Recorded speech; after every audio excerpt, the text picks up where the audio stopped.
जब तक और स्टूडेंट आते हैं तब तक एक क्वेश्चन इसने अमित ने मुझे पूछा और वो मैं उसको तब तक आप सब लोगों को बता दूं। मैंने इसको कहा, मैंने कहा वहीं क्लास में जवाब दे दूंगा मैं। इसका कहना है कि होली की छुट्टियों के बाद ऐसा परिवर्तन आया है कि जो पहले याद करते थे तो सारा याद हो जाया करता था, और अभी जो याद कर रहे हैं वो पूरा याद नहीं हो पा रहा है। फिर इसने लिखा है कि लिख लिख के याद करते हैं तो सुनाया नहीं जाता, लिख तो लेते हैं।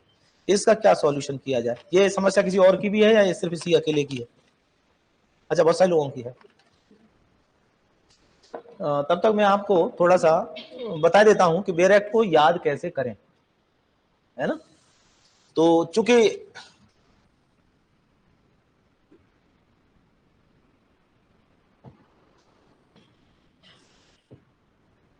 ये मेरा एक इंपॉर्टेंट क्वेश्चन है और हर एक के मन में आती है कि बेयर एक्ट हमें याद हो जाए, और यदि बेयर एक्ट अच्छे से याद हो जाता है तो बहुत अच्छा हो जाए। पहले आपको थोड़ा सा ये समझना होगा कि हमारा जो मस्तिष्क है, जो हमारी जो मशीन लगी हुई है, कैसे काम, उसके 3 तरीके हैं। पहला तो क्या करती है कि चीजों को फोटो सिस्टम से फोटो खींचती है, उसे फोटोजेनिक मेमोरी बोलते हैं। और ऐसे जो लोग बहुत तेजी से फोटो खींच लेते हैं उनको विजुअलाइज लर्नर बोलते हैं। फोटोजेनिक मेमोरी,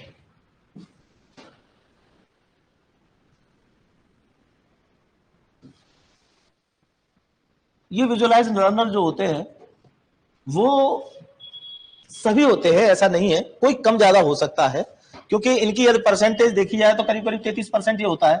कोई हो सकता है कि ये 34 होता हो और कोई हो सकता है कि ये 32 होता हो, बहुत ज्यादा अंतर नहीं होता। परसेंटेज 33 का ही रहता है, तो 33 से 1 2 3 का अंतर हो सकता है। 1 2 3 का अंतर पे कोई व्यक्ति ज्यादा याद कर लेता है, फोटोजेनिक मेमोरी होती है। दूसरा दूसरा एक लर्नर होता है काइनेस्थेटिक नेचर का।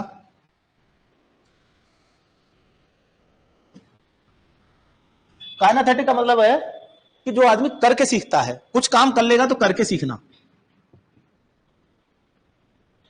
जो करके सीखने वाला है मतलब करेगा तो सीखेगा।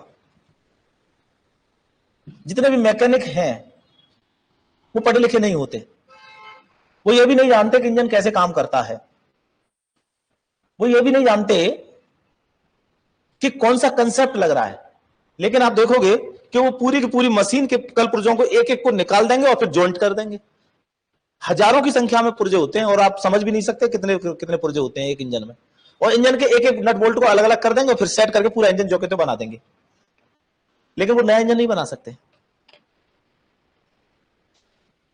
वो सब जो कुछ भी उन्होंने किया वो काइनेस्थेटिक नेचर का था। काइनेस्थेटिक का मतलब है कि करो और सीखो। आप देखोगे कि जो सॉफ्टवेयर, कंप्यूटर के सॉफ्टवेयर डेवलपर हैं, वो सॉफ्टवेयर डेवलप करेंगे, वो नई चीज कुछ नहीं जानते कि वो सॉफ्टवेयर कैसे काम करता है, क्यों चीजों को इधर से इधर कनेक्ट किया जाता है, वो उसको कुछ नहीं जानते। लेकिन कंप्यूटर की कुछ लैंग्वेजेस को जानते हैं और वो ये जानते हैं यहाँ ये सेट करते चले जाओ, ये सेट करते जाओ। जैसे घर सेट करते हैं ना, एक के ऊपर एक के ऊपर ईंटें रखते चले जाओ, ऐसे इसके सॉफ्टवेयर बनते हैं। तो चीजों को सेट करते चले जाओ, वैसी चीज बनकर तैयार हो जाएगी। ये जैसे ये राइस खली की एप्लीकेशन चल रही है। एप्लीकेशन क्या है? हर रोज एक नया फंक्शन डाल सकते हैं इसमें। अच्छा, ये वाला फंक्शन डालना है तो ये चीज को यहाँ ऐसे ऐसे सेट कर दो, जैसे ईंटों को सेट करते हैं। ये सब लोग क्या है? काइनेस्थेटिक नेचर के लोग हैं। तो ये जो काइनेस्थेटिक नेचर के लोग हैं, लिखकर याद होगा इनको। ये भी परसेंटेज तो 33 ही होती है, लेकिन कोई 35 हो जाएगा तो कोई 31 हो जाएगा। परसेंटेज ऊपर नीचे होती है, टोटल 100 होता है।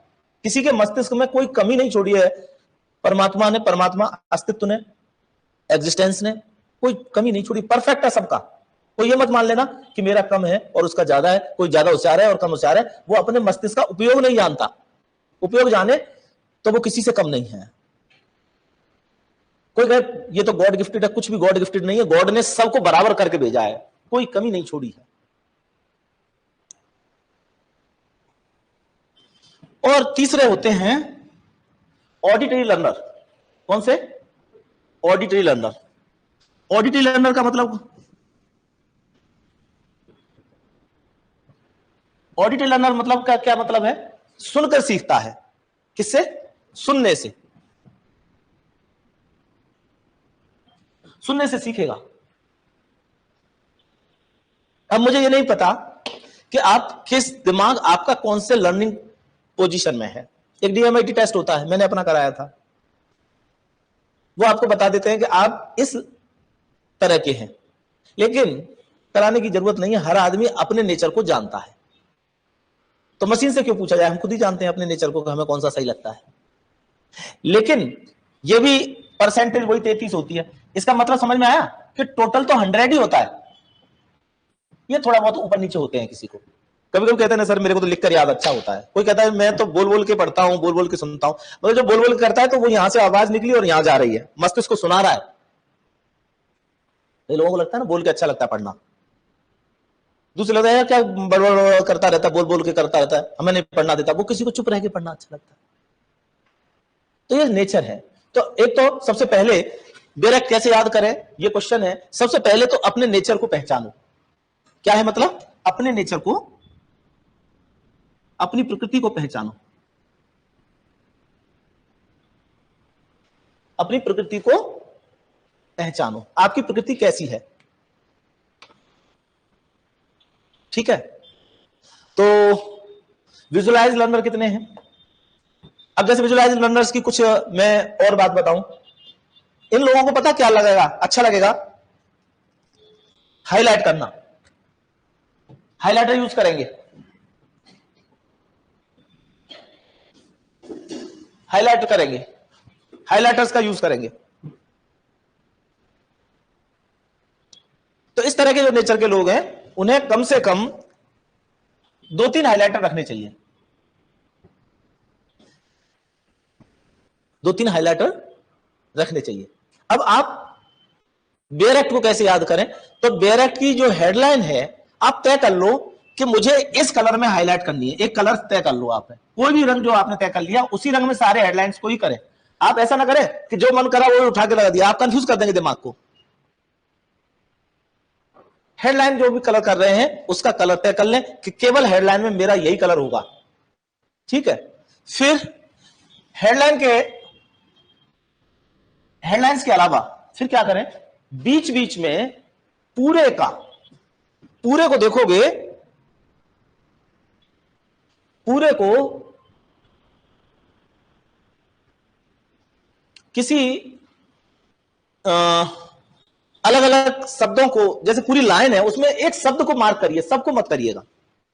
हर लाइन का एक शब्द इंपॉर्टेंट होता है। जैसे ब्रेक देना मुझे, आज हम जो पढ़ाने वाले हैं वो है फंडामेंटल ड्यूटीज को, है ना। तो ड्यूटीज में जब हम देखते हैं तो सबसे पहली जो ड्यूटी है हमारी,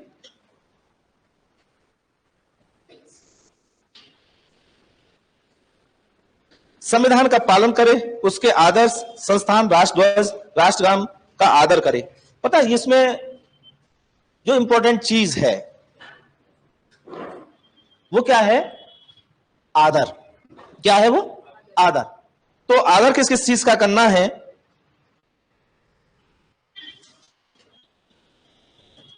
एक इंपॉर्टेंट चीज क्या है इसमें? रेस्पेक्ट एंड ओबे। आदर करना है, इसको ही हाईलाइट करना है। अब पता क्या हुआ, कितनी सी बात कही इसने? संविधान का पालन। क्या कहा इसने? कि भाई संविधान का पालन करना है। संविधान के ये आदर्श हैं क्या? राष्ट्रध्वज हो गए, संस्थाएं हो गई। संस्था मतलब निर्वाचन आयोग हो गया, सुप्रीम कोर्ट हो गया, हाई कोर्ट हो गया, कोर्ट्स हो गई, ठीक है ना। और भी इंस्टीट्यूशंस हैं, पार्लियामेंट हो गई, लेजिस्लेचर हो गया, ये सब इंस्टीट्यूशन ही तो हैं। इन इंस्टीट्यूशंस को क्या करना है? उन्हें रेस्पेक्ट देना है, उनकी बात को मानना है। इतनी सी बात है, ये एक हमारा फंडामेंटल राइट है। तब आपने क्या किया? हाईलाइट कर दिया आपने एक कलर से, सिर्फ इतनी सी बात हाईलाइट की। पूरे को हाईलाइट करने की कोई जरूरत नहीं है। पूरे को, कई लोग क्या करते हैं, पूरे को हाईलाइट करते हैं। पूरा डायरेक्ट आप देखोगे पूरा सारा ग्रीन कर दिया या सारा येलो कर दिया। अरे भाई ग्रीन करने से कुछ नहीं हुआ, आप पहले ब्लैक एंड व्हाइट था, आपने उसे ग्रीन कर दिया, क्या असर पड़ा? पहले भी तो एक रंग था, ब्लैक भी एक रंग था। ऐसे मत करिए, हाईलाइट करने का तरीका समझिए। तरीके का मतलब क्या है? एक शब्द है नोटिस। नोटिस का मतलब क्या है? ध्यान दिलाना। नोटिस का मतलब क्या है? ध्यान दिलाना। नोट्स जो बनाते हैं ना, उसका मतलब है टू नोटिस, ध्यान दिलाना। नोट्स बनाते हैं ना अपन सब लोग, टू नोटिस, ध्यान दिलाना। तो एक ऐसी चीज जिससे सब कुछ ध्यान दिला जाए। तो 11 शब्द आपको हाईलाइट करने हैं बस। कितने शब्द हाईलाइट करने हैं? मात्र 11। ठीक है। तो जो विजुअलाइज लर्नर है वो क्या करेगा? 11 शब्दों को हाईलाइट करेगा। सारों को हाईलाइट नहीं मत करिएगा, सारों को हाईलाइट करके ही गड़बड़ कर लोगे। अब क्या केवल विजुअलाइज लर्नर को करना है? नहीं, सबको करना है। मैंने क्या बताया, ये परसेंटेज ऊपर नीचे होती है, इसमें ज्यादा दिमाग नहीं लगाना है कि मेरे को ये वाला अच्छा लगता है। सबको सब अच्छा लगता है, क्योंकि तीनों चीजें तीनों तीनों है माइंड में, ये तीनों दी हुई है। ऐसी कोई एक अलग चीज नहीं है केवल यही दी हुई हो, माइंड में तो सारा दिया हुआ है। ठीक है, तो ये काम करना है। दूसरा, आप एक काम और कर सकते हैं कि पर्चे, एक पर्चा बनाएं। इन 11 शब्दों को आपने लिख लिया अलग। लिखने का मतलब आप काइनेथेटिक नेचर में आ गए हैं, अभी उस काम को कर रहे हैं मस्तिष्क के। लिख लिया और उस पर्चे को लिखकर कलर में हाईलाइट कर दिया। मस्तिष्क को कलर पसंद आते हैं, कलर पसंद आते हैं, आप देखते हो ना कलर पे। फिर डिटेल तो कभी किसी दिन दूसरे दिन बोलूंगा, क्योंकि विषयांतर हो जाएगा या ज्यादा बोलेंगे। कलरों का ही कारण है कि हम अंगूठियां पहनते हैं ना, ये कलर्स हैं, और कोई कृपा नहीं आती है, कलर्स की कृपा आती है। ये जो हमारे 10 हाथ है, 10 मतलब 10 उंगलियां हैं, 10 उंगलियां यहां से जा रही हैं, ये जाके ये यहां इस मस्तिष्क में लगी हुई हैं, ये यहां से जा रही हैं, ये यहां लगी हुई हैं। दायां मस्तिष्क बायां मस्तिष्क, इनके ये हिस्से हैं। इस कलर की कोई अंगूठी पहन रहे हो तो ये रंग यहां से जाके इसको इफेक्ट कर रहा है। ठीक है ना? तो आपको भी कोई कोई कलर पसंद आते हैं, तो आप ये जानने की कोशिश करिए, जो हाइलाइटर्स कई कलर के आते हैं, मेरे को ये कलर ज्यादा पसंद आता है, उस हाइलाइटर को ज्यादा यूज कीजिए। जरूरी नहीं है मेरे को पीला नहीं आता होगा, आपको पीला आता होगा, किसी को थोड़ा दूसरा कलर आता होगा। 6-7 तरह के हाइलाइटर आ रहे हैं आजकल तो वो हाइलाइटर्स को उस रूप में यूज कीजिए। कोई व्यक्ति कोई कलर कोई सा पसंद करता है, उसके पीछे का अन्य कारण होते हैं। कलर पे मैं ज्यादा डिटेल में नहीं जाऊंगा, क्योंकि वो मेरा बहुत लंबा लेक्चर है कलर पे, तो मैं उसमें नहीं जाऊंगा। तो ऐसे करके आपने कर लिया। तो जो पर्चा बनाया, उस पर्चे का क्या करें? 11 शब्द लिखे, पर्चा बनाया। उन शब्दों को दूसरे नेचर में आके काम करिए। क्या? उनके साथ कोडिंग कर दीजिए।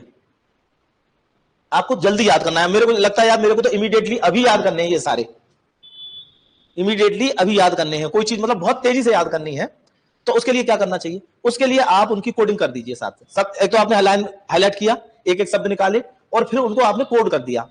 कोडिंग का मतलब क्या है?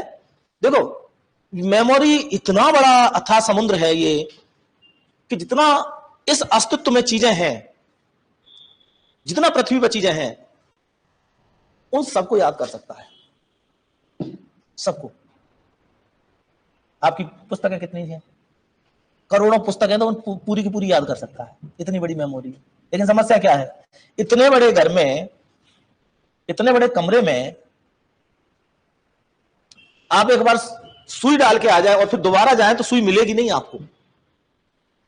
एक सुई कहीं डाला है इतने बड़े अंधेरे कमरे में, फिर आप उस सुई के पास जाएंगे तो मिलेगी नहीं। तो क्या करें? उस सुई को यदि आपने हाथी से बांध आए हैं, तो हाथी को विजुलाइज कर रखा है ना आपने पहले ही। हाथी को आपने कितने बार देखा है? हाथी को नहीं भूल सकते आप। और उसको हाथी के साथ बांधा है सुई को, तो आपको हाथी के पास जाना है, सुई अपने आप आ जाएगी।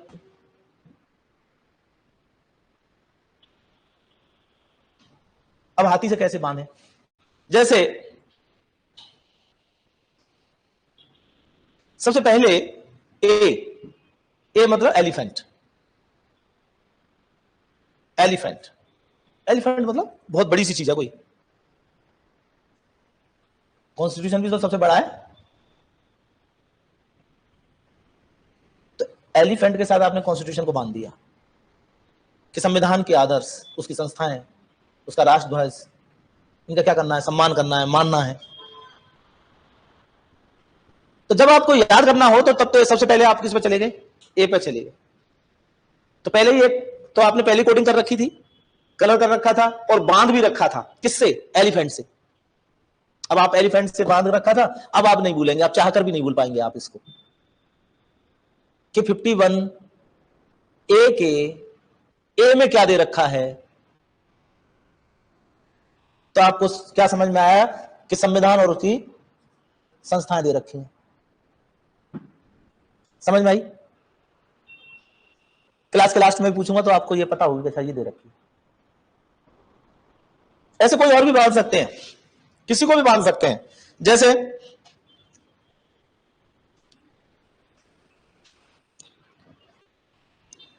डी है, डी माने डॉग, डी मैं रैंडम ले रहा हूं अभी, रैंडम। डी माने डॉग, तो डॉग क्या करता है, घर की रक्षा करता है। तो हम भी डॉग की तरह हैं, जब जरूरत पड़े तो देश की रक्षा करने के लिए कुत्ते की तरह, ठीक है ना। दर्द हो रहा है, मुझे ऐसा लगा दाढ़ में दर्द हो रहा है, अच्छा। तो कुत्ते की तरह क्या रहे, कहां दे रखा है, डी में दे रखा है। तो आपने कुत्ते को रक्षा से बांध दिया, भाई कुत्ता आपके लिए तैयार रहता है, और आप देश के लिए कुत्ता बन जाए तो क्या बुरा है, यही तो दे रखा है डी में। तो भूलेंगे क्या इसको, देश की रक्षा करें, आह्वान करने पर हमेशा अवेलेबल रहे, यही तो दे रखा है। तो हमने क्या किया, कोडिंग की, और ऐसे करके। तो मैंने अभी आपको एक डिटेल में थोड़ा सा बताने की कोशिश की, फोटोजेनिक मेमोरी को बताया कि कुत्ते की फोटो आप नहीं भूल सकते,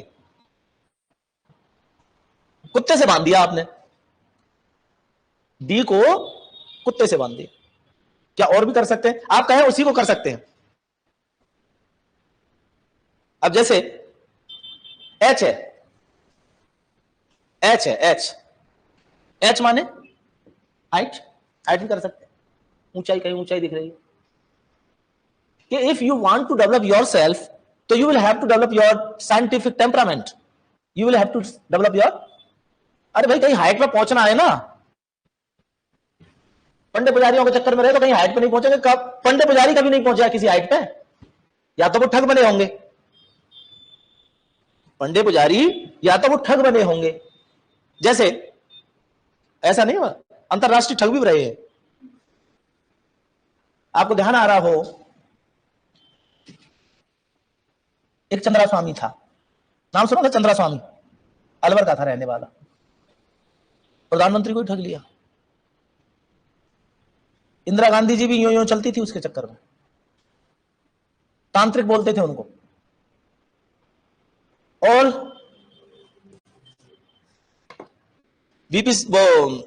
पीवी नरसिम्हा राव, उनको ही ठग लिया। क्या था मामला, छोटा सा ब्रीफ करता हूं। यही मामला यह था कि एक आदमी कानपुर का जो बेरोजगार हो गया था, वो देखा कि यार ये यहाँ पे बाबा बैठा रहता, ये बाचाल तो है, लोगों को पटाने में माहिर है, उसके पास बैठने लगा। उसकी फैक्ट्री पहले बंद हो गई थी, लेकिन वो अंग्रेजी बड़ी अच्छी जानता था। तो चंद्रा स्वामी के पास कुछ लोग आते जाते रहते थे। उन्होंने कहा कि इंदिरा जी एक आदमी से परेशान हो रही हैं, और वो साउथ में कोई नेता है और चुनाव होने वाले हैं। बोले चुनाव होने वाले, उससे पहले हम उसकी डेथ करवा देंगे। संयोगवश उसकी डेथ हो गई और कांग्रेस चुनाव जीत गई। कांग्रेस चुनाव जीत गई, कोई किसी को डेथ नहीं करवा सकता, ध्यान रखना। डेथ तो अस्तित्व को जब मंजूर होगी, दूसरी बॉडी में प्रवेश कराना होगा, कर देगा। तो उसको डेथ हो गई उसकी। अब उन्होंने कहा देखो मैडम, हमें ऐसे ऐसे विदेश यात्रा करनी है, तो विदेशों में भी चले गए। राजीव गांधी आए तो राजीव गांधी ने भी वैसे ही रखा। नरसिंह राव उस समय विदेश मंत्री होते थे, उन्होंने विदेश जाना है घूमने के लिए, हाँ चले जाओ। तत्काल उनका पासपोर्ट बना और गुरु चले विदेश चले गए। और गुरु चले विदेश चले गए तो विदेश मंत्री से उन्होंने कहा कि एक आदमी है और उसका कोई पासपोर्ट बनने हैं और इस तरह का कोई काम है थोड़ा बहुत, विदेश मंत्रालय से वो करवा देना, वो करवा देना। वहां ये पता लगा कि वो पापड़ बनाने का काम करता था, लक्खू भाई पाठक। ये केस है, आप पढ़ सकते हैं, मैं पढ़ाने में आएगा। लक्खू भाई पाठक पापड़ बनाने का काम करता था। उन्होंने कहा क्या करो, पापड़ बना बना के जिंदगी भर ऐसे निकल जाएगा, कोई बड़ा काम करो। ये क्या काम करें बड़ा, कि ये नोट छापने का काम आपको दिलवा देते हैं भारत का, कि अच्छा ये मिल सकता है, कहां मिल सकता है, पैसे अपनी जेब में रख लिए। उन्होंने कहा पहले इतने पेमेंट दे दो, और अभी विदेश मंत्री आ रहे हैं, मैं आपकी मुलाकात करा दें। विदेश मंत्री से मुलाकात कराई, देखो वो यही है, मैंने आपसे कहा था ना, बोले हाँ कि इन्हीं का काम है, इन्हीं का है। अब मंत्री जी को कुछ पता नहीं था, मंत्री जी को तो यही पता था कि भाई दूसरा काम होना है। तो उन्होंने कहा चिंता मत करो, चंद्रा स्वामी जी ने कह दिया तो सब काम हो जाए। अब वो उसने सोचा कि नोट बनेंगे, उसने सोचा कि कोई पासपोर्ट और इस तरह के कोई काम है।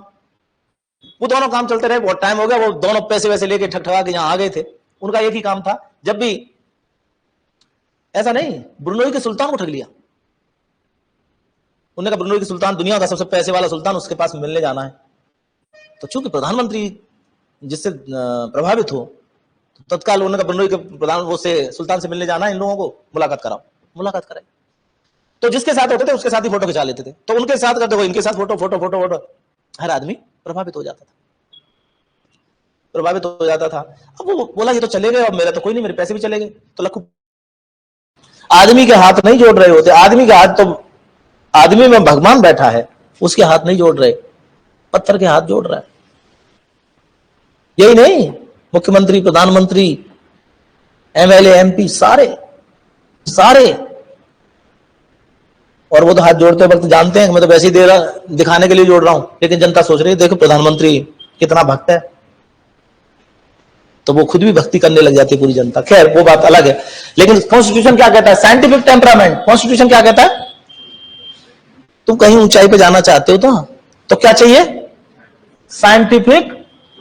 तो ऊंचाई से आपने किस चीज को जोड़ दिया, साइंटिफिक टेम्परामेंट। किसको जोड़ दिया, तो मैंने अभी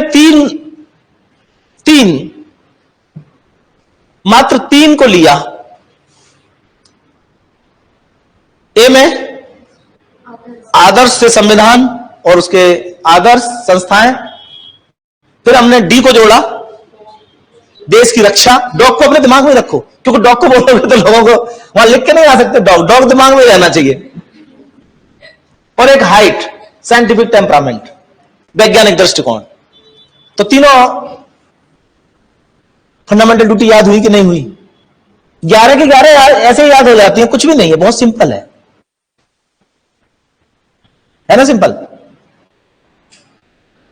तो ये मैंने आपको अभी एक चीज बताई, किसकी, विजुअलाइज लर्नर्स। फिर क्या करना चाहिए, और क्या करना चाहिए, इसका ज्यादा से ज्यादा टेस्ट करना चाहिए। जैसे अंशु रास्ते में मिल जाए आपको, तो रुक तेरे को फंडामेंटल ड्यूटी सुनाऊं क्या, बोले नहीं यार मेरे को याद है, नहीं एक बार तो सुन ले। अरे मेरे को क्या करना, मेरे को याद है, फिर भी आपको अपना काम निकालना है ना, सुना के छुट्टी करो। कहीं पान खाने गए, पान वाले से बोले थोड़ी देर में ऐसे ही है, गप लगा रहे, इधर उधर की बातें कर रहे कि यार तेरे को फंडामेंटल ड्यूटीज बताऊंगा, हमारे देश में फंडामेंटल ड्यूटी है, रूस से लेके आई हमारी इंदिरा गांधी जब प्रधानमंत्री थी, कहां से लाई, सोवियत रूस से। तो मैं तेरे को सुना देती हूं कि हाँ बताओ, तो उसी को बताने लग जाओ।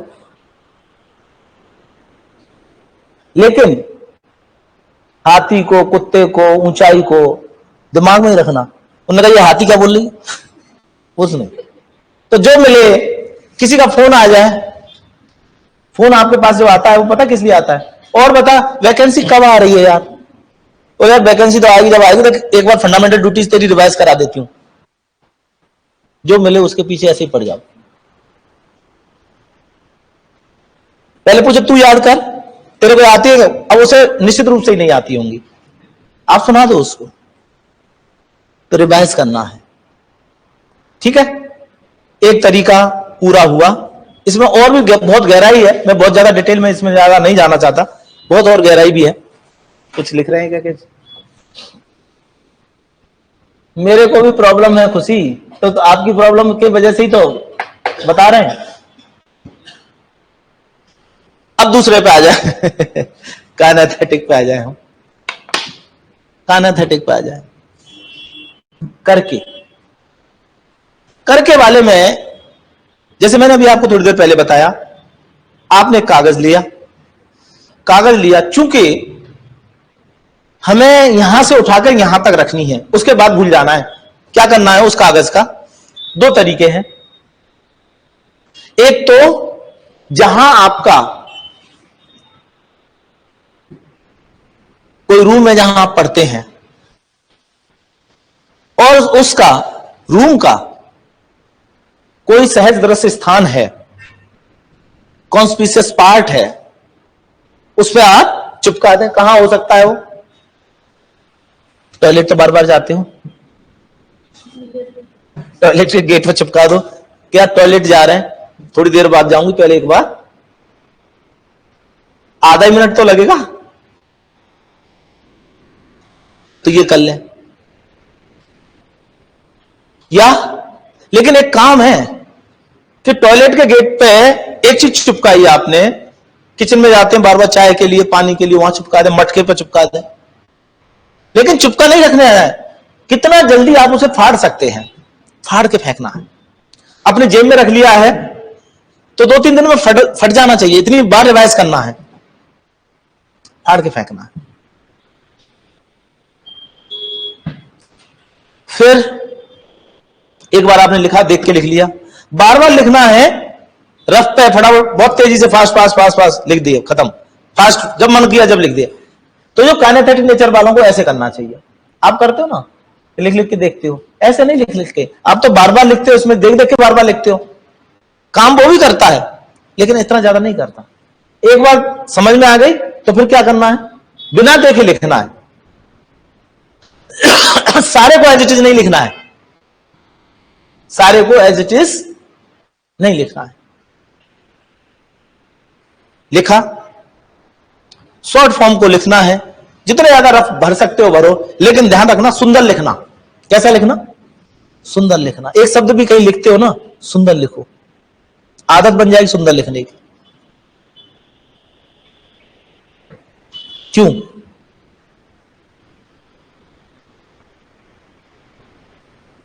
बात वैसे, सुंदरता का मतलब क्या है? सुंदरता का मतलब समझते हैं? आप देखते हो ना, कहीं जा रहे हो रास्ते में, आप एक मकान देखते हो, अपने आप कहते हो यार कितनी अच्छा सुंदर लग रहा है ना मकान। तो मस्तिष्क का एक पैटर्न है जो जिस एरिया में आप रहते हो उस एरिया के पैटर्न को पकड़ता है। आप देखते हो अरे यार कितना सुंदर लड़का है, कितनी सुंदर लड़की है, ना भी कहो तो मन में चलता रहता है। तो सुंदरता को मन पकड़ता है, लेकिन सुंदरता का मतलब एक क्षेत्र विशेष की पैटर्न पकड़ता है। जैसे अफ्रीका में है, अफ्रीका में जो लड़कियां होती हैं वो अपने होठों को मोटा करने के लिए पत्थर बांध लेती हैं और खींचती हैं ज्यादा मोटा हो जाए, क्योंकि उस क्षेत्र के लोगों को वो महिलाएं सुंदर प्रतीत होती हैं। यहां आ जाए तो क्या सोचे कितनी बदसूरत है, ठीक है ना।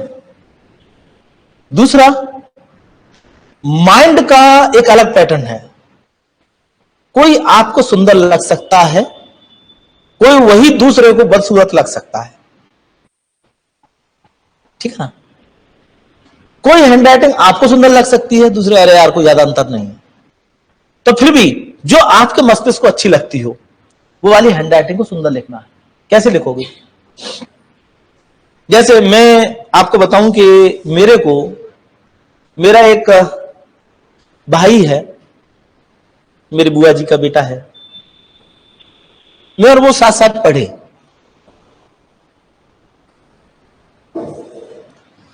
उसने LLM किया अलीगढ़ मुस्लिम यूनिवर्सिटी से, फिर PhD किया, फिर प्रोफेसर बन गए। मैं अपने दूसरे क्षेत्र में चला गया, दूसरा काम करने लग गया, इंस्टीट्यूट में आ गया, पढ़ाने लग गया। पढ़ाते वो भी है, पढ़ाता मैं भी हूं। उनकी हैंडराइटिंग बहुत अच्छी है।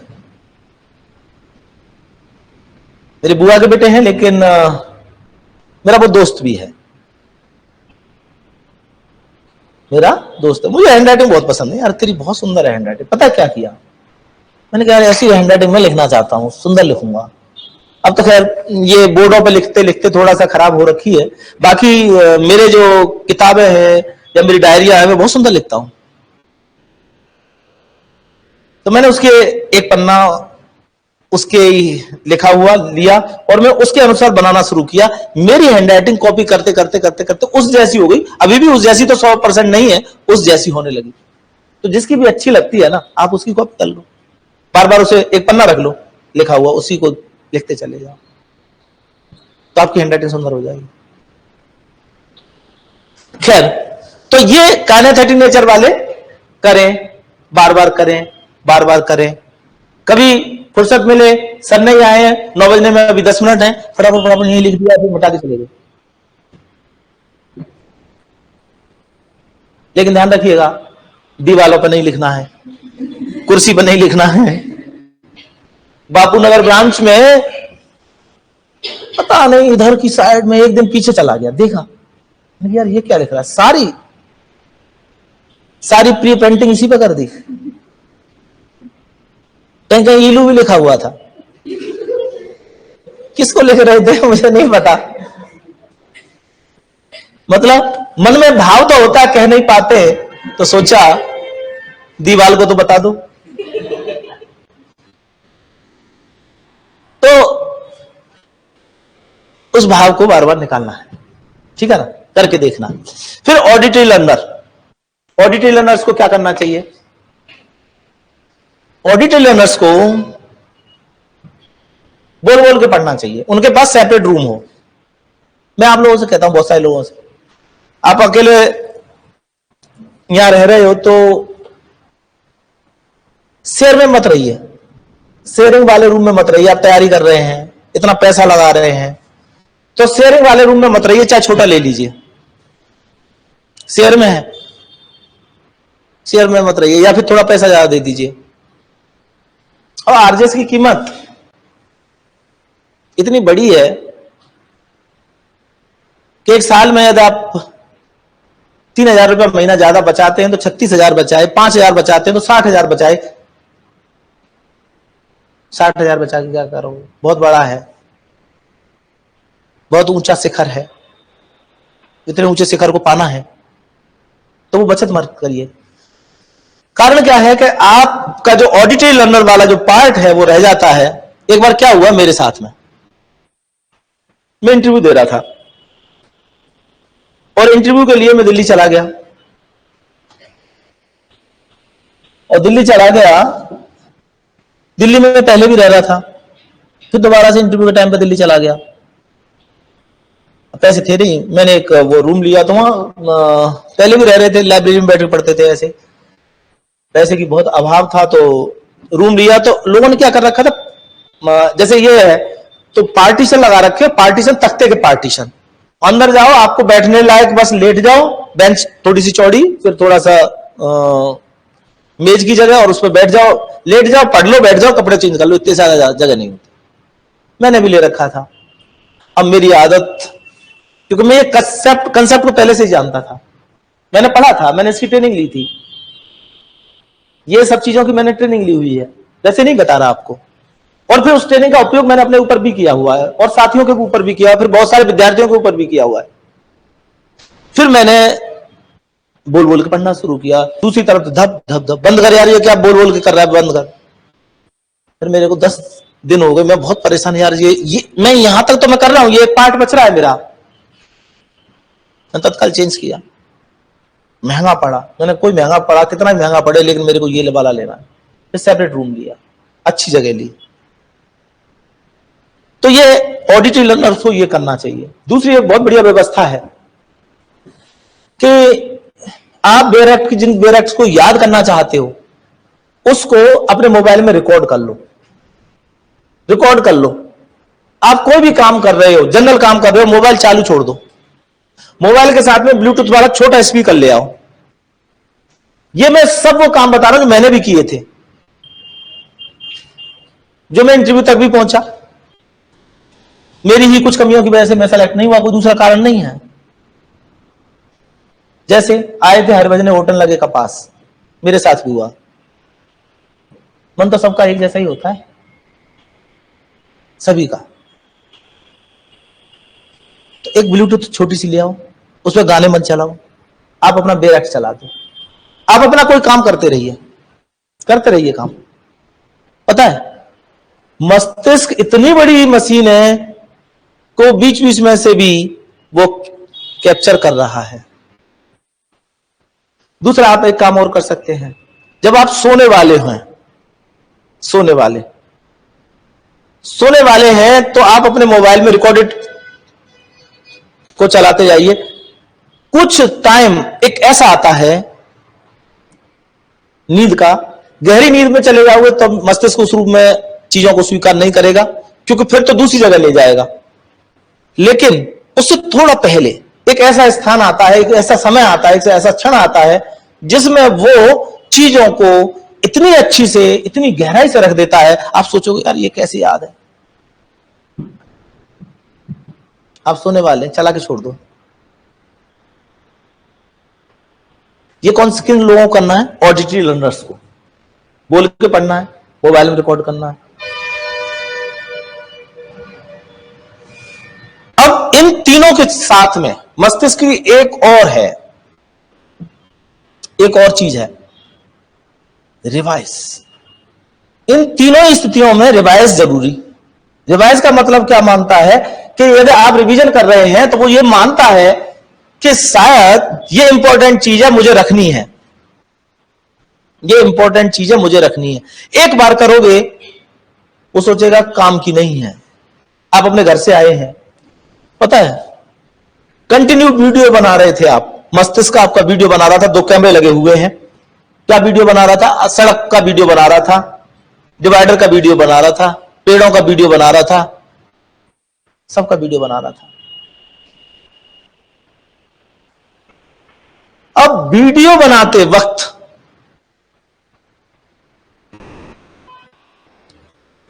देखा कि ये काम की चीजें नहीं है, वो सब डिलीट कर दी उसने, कोई काम की नहीं है। क्यों कर दी? लेकिन अब बार बार उसी रास्ते से आते हैं और कहीं कोई गड्ढा है, उस गड्ढे को मस्तिष्क याद कर लेगा। जब मैं सुबह आता हूं तो एक गड्ढा रोड पर हो रहा है, पहले से मस्तिष्क को पता होती है यहां गड्ढा हो रहा है, यहां ब्रेक लगानी है। तो रिवीजन इस रिवीजन की वजह से ऐसा होता है। तो रिवीजन तो करना ही पड़ेगा, तीनों ही स्थितियों में रिवीजन करना पड़ेगा, ध्यान रखिएगा। ये बहुत फास्ट याद करवा देता है, बहुत फास्ट। अभी मैं ये पढ़ाऊंगा तो आप देखेंगे सारे आज ही याद करवा के भेजूंगा। ये इस टॉपिक का कारण ये अमित है, अमित ने पर्ची लिख के दी, सुबह सुबह आके खड़ा हो गया, सर मेरे को ये पूछना है। मैं इसको अकेले को भी बता सकता था ऐसा कर ऐसा कर, लेकिन मैंने कहा कि मैं क्लास में जवाब दे दूंगा इसका, जिससे कि सभी को इसका लाभ मिल जाए, सभी के लिए आज की क्लास में जो कुछ भी बताया गया है वो उपयोगी हो जाए। तो रिवाइज करना है। अब देखो 2 चीजें और हैं। आप एक चीज ये भी कह सकते हैं कि सर कभी कभी तो हमें एक बार में ही हो जाता है। हाँ, मैं उस बात पे आ रहा हूं, कैसे हो जाता है। आप मेले में गए कभी, और मेले में आपने किसी बहुत सुंदर सी लड़की को देखा या बहुत सुंदर से लड़के को देखा, एक बार ही देखा, एक झलक ही देखा, लेकिन वो आपके घर कर गया। ऐसा क्यों? मस्तिष्क के पैटर्न में था, वो